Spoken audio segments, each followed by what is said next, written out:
Alhamdulillahi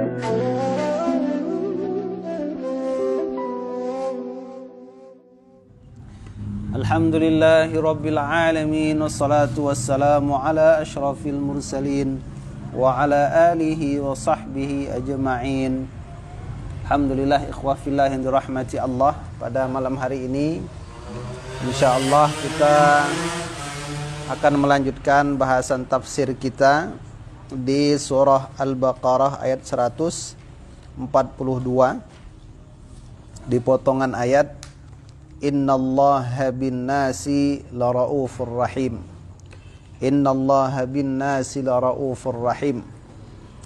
Sesungguhnya Allah itu terhadap manusia laraufur rahim, benar-benar maha lembut lagi maha penyayang. Qala al-musannif rahimahullahu ta'ala, Al-musannif rahimahullahu ta'ala mengatakan maksud innallaha bin-nasi laraufur rahim ay syadidur rahmati bihim azimuha. Jadi maksudnya bersangatan kasih sayangnya Allah terhadap manusia, azimuha besarnya rahmat Allah terhadap manusia. Itu maksudnya innallaha bin-nasi laraufur rahim. Rahim syadidur rahmati bihim azimuha. Bersangatan rahmat kepada manusia, lagi agungnya rahmat Allah terhadap manusia tersebut. Famin ra'fatihi wa rahmatihi bihim. Dari bentuk kelembutan Allah dan kasih sayang Allah kepada manusia, ayyutimma ni'matahu, ayyutimma alaihim ni'matahu allati yabtada'uhum biha. Itu dia punca atau awal daripada kelembutan dan rahmat Allah kepada manusia. Apa dia? Allah sempurnakan atas manusia nikmatnya yang Allah mulakan mereka biha dengan nikmat tersebut. Apa dia Pak? Nikmat itu nikmat iman. Dia an hadakum lil iman. Allah menunjuki kita untuk bisa beriman. Itu nikmat pertama, nikmat iman. Jadi orang kalau nggak punya iman belum dapat nikmat, tuh Pak. Belum sempurna nikmat kalau dia belum beriman. Ini bentuk kasih sayang Allah. Setelah itu, apalagi nikmat yang Allah berikan kepada kita, bentuk rahimnya Allah. Tadi nikmat iman, wa an mayyaza anhum man dakhala fil iman bilisanihi duna qalbih. Allah membedakan manusia dari akan orang yang masuk dalam iman dengan lisan selain hatinya. Kita masuk yang golongan pertama, diberi nikmat iman, kemudian iman itu tidak hanya di lisan tapi juga dalam hati. Gitu. Setelah itu wa anim tanahahu wa anim tahana imtahana wa anim tahanahum imtahanahum imtihanan zada bihi imanuhum. Yang ketiga, Allah uji manusia dengan ujian yang bertambah dengannya keimanan mereka. Itu dia. Jadi pertama dikasih iman, yang kedua imannya itu masuk ke dalam hati, yang ketiga dapat ujian semakin bertambah iman. Ujiannya banyak ya? Banyak Pak. Itu sudah dijelaskan di awal ayat kan, tentang masalah perintah yang kadang-kadang bertentangan dengan hawa nafsu. Pemindahan kiblat. Setelah itu apalagi rahmat Allah, wartafa'at bihi darajatuhum.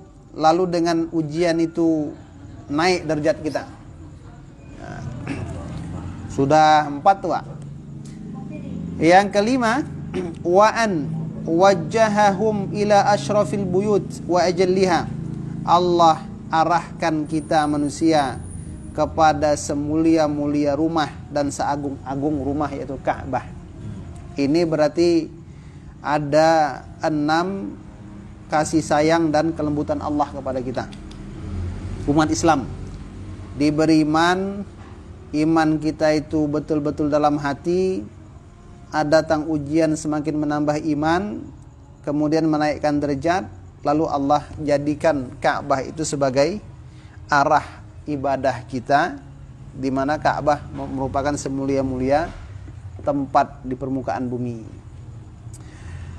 Ayat 144, qad nara taqalluba wajhika fis sama. Benar-benar, qad nara, sungguh kami melihat apa? Taqallub, bolak-baliknya wajahmu fis sama, pada langit, ke langit. Nah, jadi bolak-baliknya wajahmu ke langit. Kenapa enggak mata di situ? Kok wajah? Kalimatnya nanti dijelaskan, Pak. Kenapa Allah mengatakan bolak-baliknya menengadahnya wajah Rasul tuh pada langit? Kenapa enggak mata gitu? Nah, dijelaskan nanti. Falanwalliyannaka qiblatan tardaha, maka benar-benar kami akan memalingkanmu ke arah kiblat yang kamu menyenanginya. Fawalli, maka palingkanlah wajahmu syataral masjidil haram, ke arah masjidil haram. Wa haitsuma kuntum, dan di mana saja kalian berada, fawallu, maka palingkanlah wujuhakum syatarah, wajah-wajahmu ke arahnya. Wa innal ladzina utul kitab, dan sesungguhnya orang-orang yang mereka telah diberikan Alkitab, la ya'lamuna, benar-benar mereka tuh tahu, annahul haqqu min rabbihim, bahwasanya ia adalah kebenaran dari Rabb mereka. Wa mallahu bighafilin amma ya'malun, Allah tidak lalai dari apa yang mereka lakukan. Nah, jadi kata Syekh itu mengenai ayat ini, kata beliau, ini perkataan Allah kepada Nabi Muhammad. Untuk Nabi Muhammad, yaqulullahu li nabiyyih, Allah berfirman untuk nabinya. Apa dia?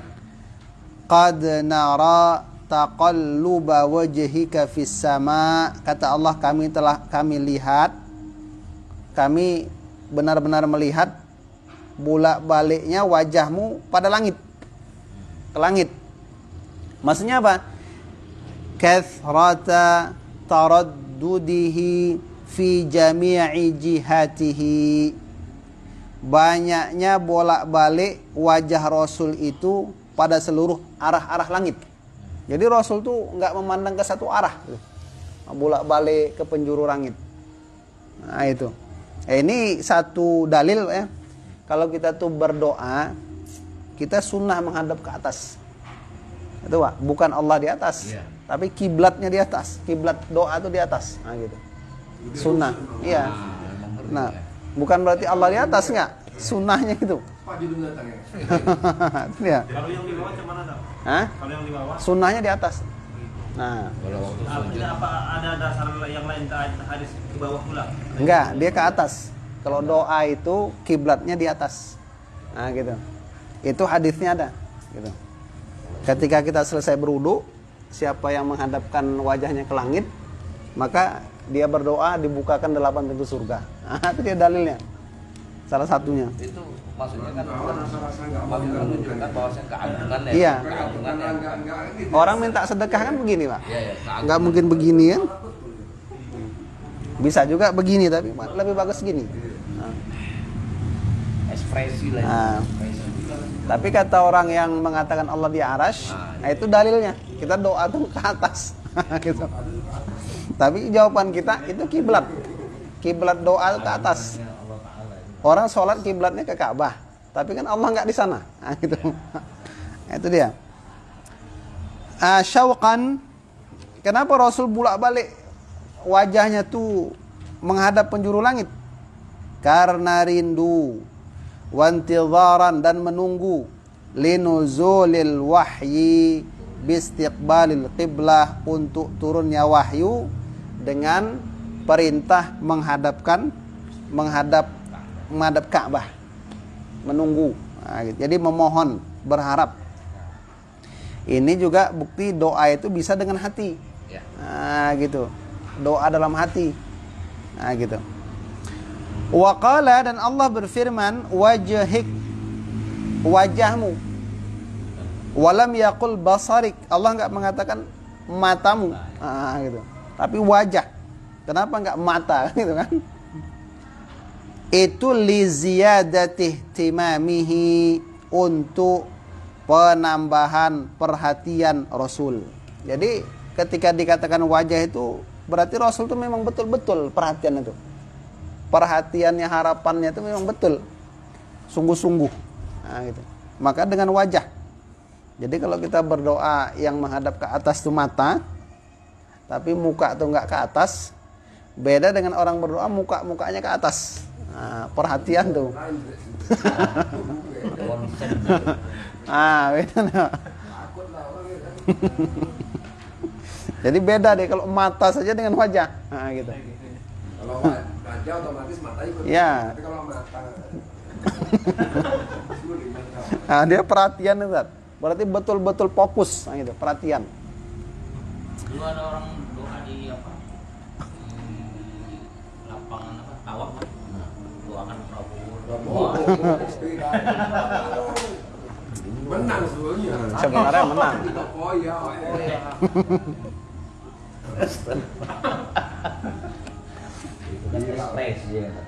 Wali anna taqlibal wajhi mustalzimun li taqlibil basar, karena sesungguhnya membalikkan wajah itu berkonsekuensi membalikkan mata. Otomatis kalau wajah itu kita arahkan, mata ikut. Nah, gitu. Berikutnya, falanwalliyannaka, maka kami benar-benar memalingkanmu. Apa dia maksudnya itu? Nuwajjihaka. Nuwajjihaka. Nuwajjihuka liwilayatina iyyaka. Maksudnya apa? Kami arahkan kamu karena kekuasaan kami kepadamu. Nah, itu dia. Jadi maksudnya Allah itu memalingkan kiblat dari Masjidil Haram ke dari Masjidil Aqsa ke Masjidil Haram itu semata-mata karena kuasa Allah. Bukan karena Allah itu didikte. Nah, gitu. Jadi bukan karena Allah itu takut kepada Rasul atau diperintah Rasul akhirnya dipalingkan kiblat itu ke Ka'bah, tidak, karena kuasa Allah, takdir Allah, nah, gitu. Kehendak Allah. Nah, gitu. Nah, itu dia. Qiblatan tardaha, ke arah kiblat yang kamu Muhammad menyenanginya. Ai tuhibbuha, kamu senang kepadanya. Wahiyal Ka'bah, dan ianya adalah Ka'bah. Tapi ada juga apa awak ya? Kenapa kok Allah mengatakan Rasul itu Allah tentukan untuk kiblat itu ke arah yang Rasul senangi, supaya semakin senang beribadah, semakin tenang beribadah. Kita kalau misalnya beribadah di tempat yang kita senangi, dan permintaan Nabi. Ya sudah ditakdirkan, iya. Pas Nabi berdoa kan? Iya. Kemudian hikmahnya supaya menunjukkan ketenangan. Gitu.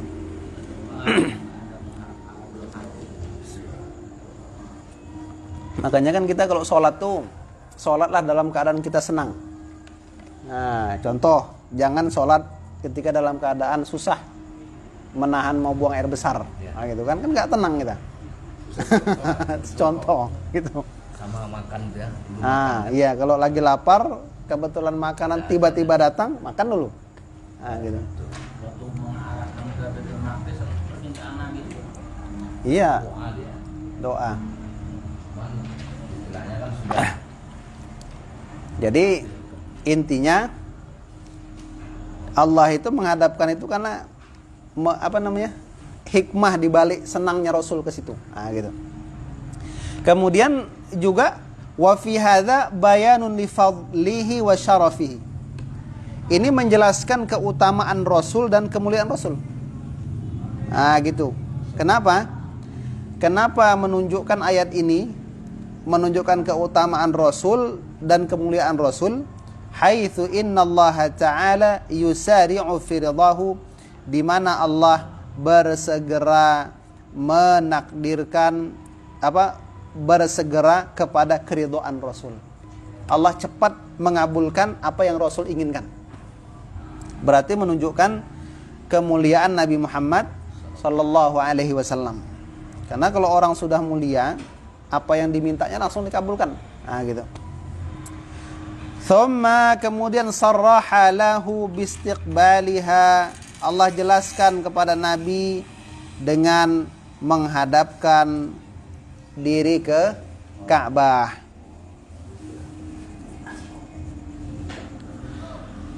Fawalli, maka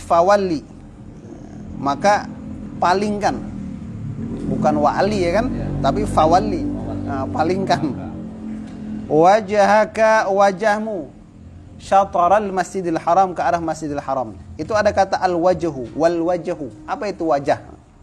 Nah, kan itu Pak. Apa itu wajah? Ma aqbala min badanil insan. Apa yang menghadap dari badan manusia. Itu wajah. Berarti kalau dia menghadap, bagian depan inilah wajah. Bagian belakang bukan wajah, tapi punggung gitu. Itu dia. Makanya enggak basyar itu bukan mata. Wajah dia, Pak. Wa haitsu ma kuntum, di mana saja kalian berada, memberin, di daratan, wa bahrin, lautan, syarqin, timur, wa gharbin, barat, janubin, utara ya, selatan, wa shimalin, utara. Fawallu wujuhakum syatarah, maka palingkan wajah kalian ke arah Masjidil Haram. Jadi mau kita berada dimanapun, palingkan arah sana. Nah, gitu. Kiblat. Sedang di bulan, palingkan ke arah Masjidil Haram. Nah, itu dia. Arah yang mana? Arah yang di atasnya kan, gitu kan? Gitu. Syatarah itu kan maknanya separuh, ya kan? Separuhnya. Jadi maksudnya arahnya, jihatahu, arahnya. Fafiha, jadi pada ini ayat, dan maka pada ayat ini ishtiratu istiqbalil Ka'bah, ada pensyaratan menghadap Ka'bah, lis-salawati kulliha, bagi semua sholat. Termasuk, jadi kesimpulannya kalau sholat fardu bagi semua sholat kecuali dua. Sholat dalam keadaan kalang kabut perang, yang kedua sholat sunat di kendaraan. Selain itu wajib menghadap kiblat. Nah, gitu.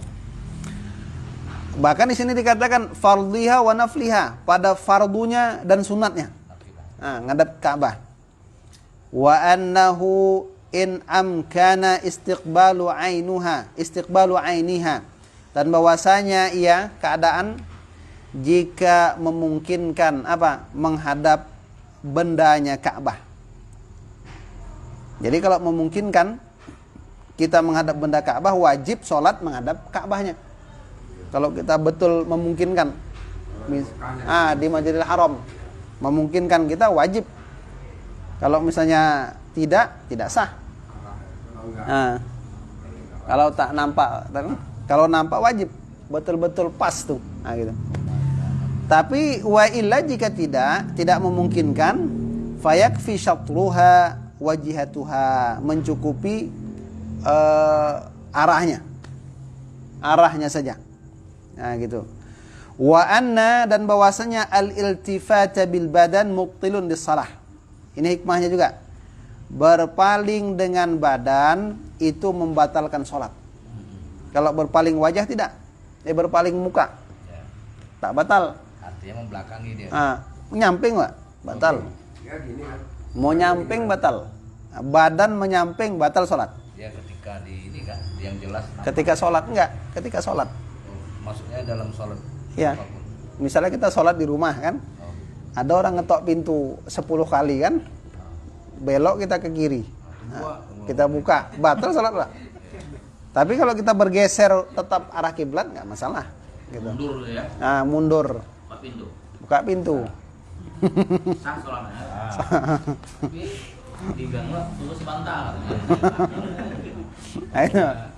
Jadi intinya jangan memalingkan badan. Nah, gitu.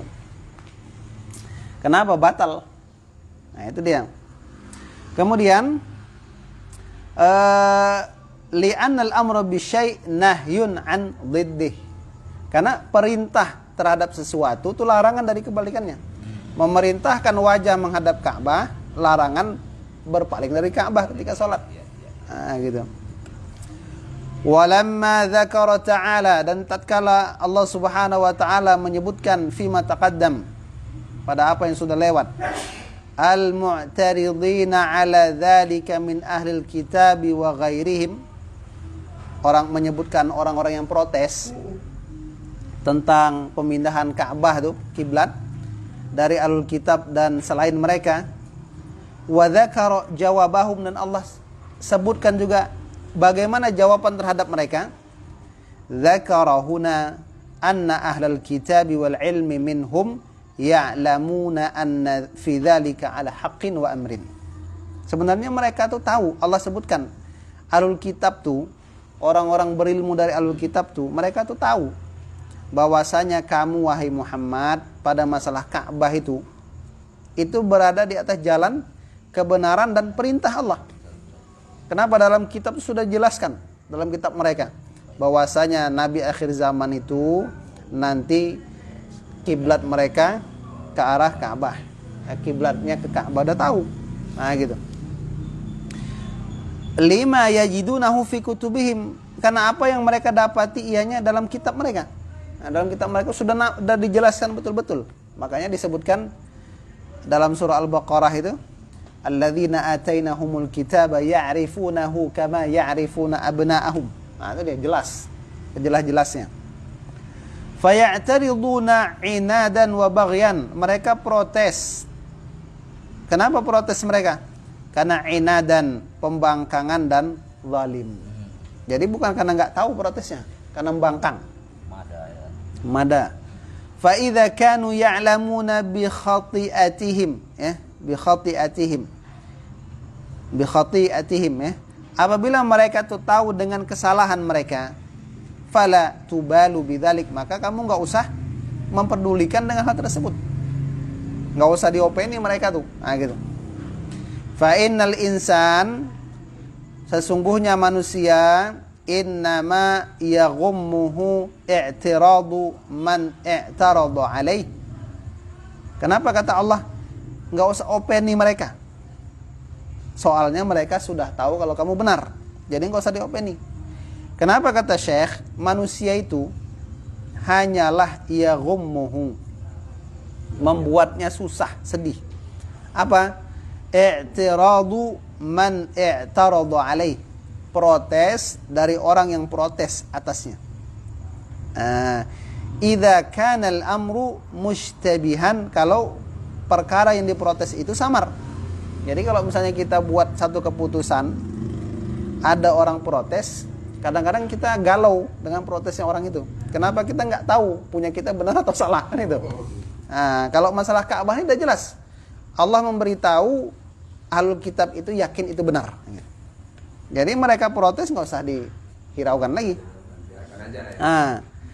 Wa kana mumkinan ayyakuna ma'ahu shawab. Kalau urusannya nggak jelas, bisa jadi wa kana mumkinan, dan adalah itu memungkinkan apa? Ayyakuna ma'ahu, bahwa adalah bersama orang yang protes itu ada apa? Kebenaran. Bisa jadi ketika dia protes, dia yang benar. Awak yang salah, kan itu kan? Kalau urusannya nggak jelas, gitu.